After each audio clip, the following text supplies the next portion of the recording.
बोलने का मुझे मौका दिया।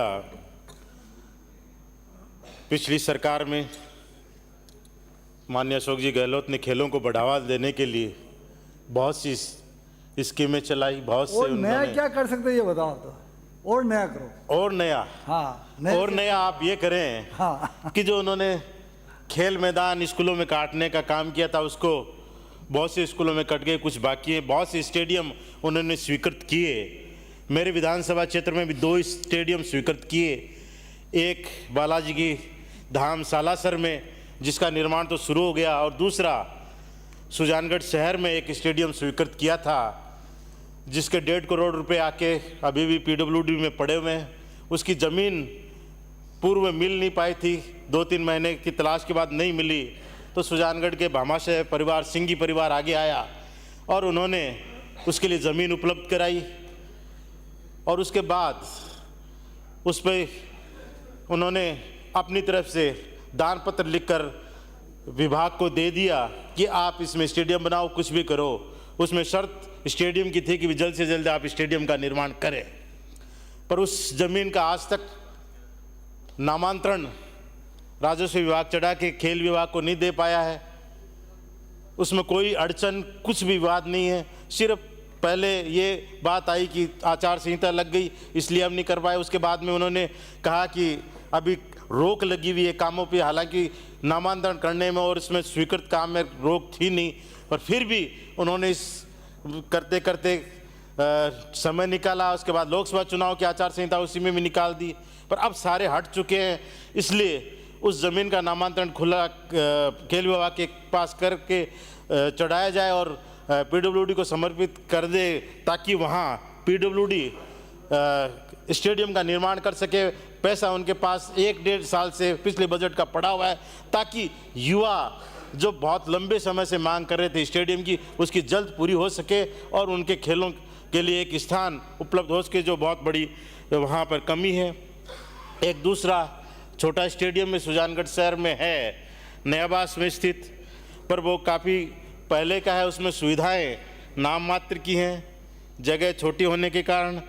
उसका भी अगर विकास किया जाता है तो एक दूसरे हिस्से में शहर के बच्चों के खेलने में, और जो बहुत से बड़े बुजुर्ग सुबह शाम वहाँ घूमने के और गतिविधियों में काम लेते हैं तो उनके काफ़ी काम आ सकता है। बहुत अच्छी जगह वो स्टेडियम बनाया हुआ है, तो उससे भी खेलों में जो बच्चे हैं उनको काफ़ी फायदा हो सकता है।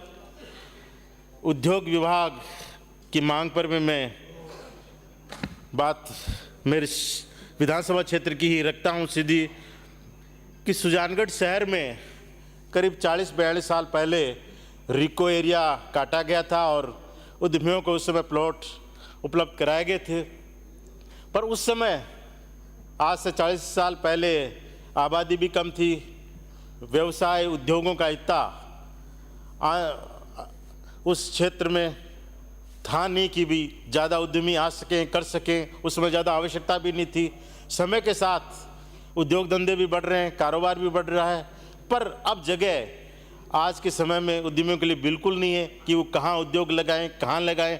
उसके लिए ज़रूरी है कि नया एरिया काटा जाए और उस रिको के एरिया में विशेष तौर से 2 ब्लॉक स्पेसिफाई किए जाए। एक ब्लॉक तिरपाल उद्योग के लिए, क्योंकि हिंदुस्तान की सबसे बड़ी मंडी तिरपाल की सुजानगढ़ में है, जहाँ तिरपाल बनते हैं और पूरे देश में सप्लाई होते हैं। विशेष तौर से जो खेतों में डिग्गियों का जो तिरपाल बनता है, हर जो डिग्गी का तिरपाल होता है वो सुजानगढ़ से ही बन के जाता है।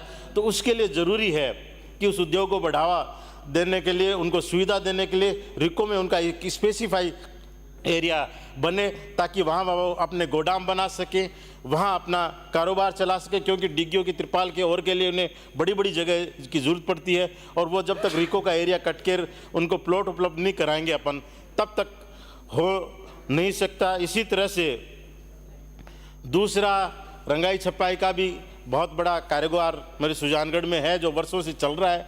उनके लिए भी उस रिको में एक अलग स्पेसिफाई एरिया दे दिया जाए जहाँ सिर्फ उन्हीं के कारोबारियों, क्योंकि उनके लिए पानी की और की दिक्कत रहती है, तो वो एरिया अगर उनको काट दिया जाए तो ये उद्योगों को, उनको भी फायदा हो जाए और बढ़ सके।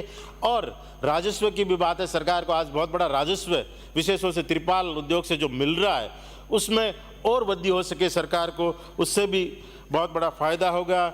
एक योजना जो स्पेसिफाई वोकल फॉर लोकल की बात करी है इस बजट में कि हर जिले में एक उद्योग को बढ़ावा दिया जाए, तो उसमें मैं मांग करूंगा सभापति महोदय से, आपके माध्यम से मंत्री जी से, कि चूरू के लिए कोई स्पेसिफाई उन्होंने लिखा नहीं है, तो ये जो त्रिपाल उद्योग है ये इंडिया की सबसे बड़ा मंडी सुजानगढ़ में है, तो उसको आप शामिल करें ताकि उद्योग को भी बढ़ावे, राजस्व भी बढ़े और एक ज़िले का जो उत्पाद है उसमें एक त्रिपाल उद्योग आता है, तो इससे किसानों को और क्षेत्र में फ़ायदा होता है, क्योंकि किसानों के लिए भी ये बहुत बड़ी ज़रूरत त्रिपाल की होती है, और इंडस्ट्री में बहुत बड़ी ज़रूरी है, तो उसमें भी इसका समावेश अगर इस जो आपका वोकल फॉर लोकल जो आप लोगों ने अनाउंस किया है इस बजट में उसमें लेवें तो फ़ायदा होगा।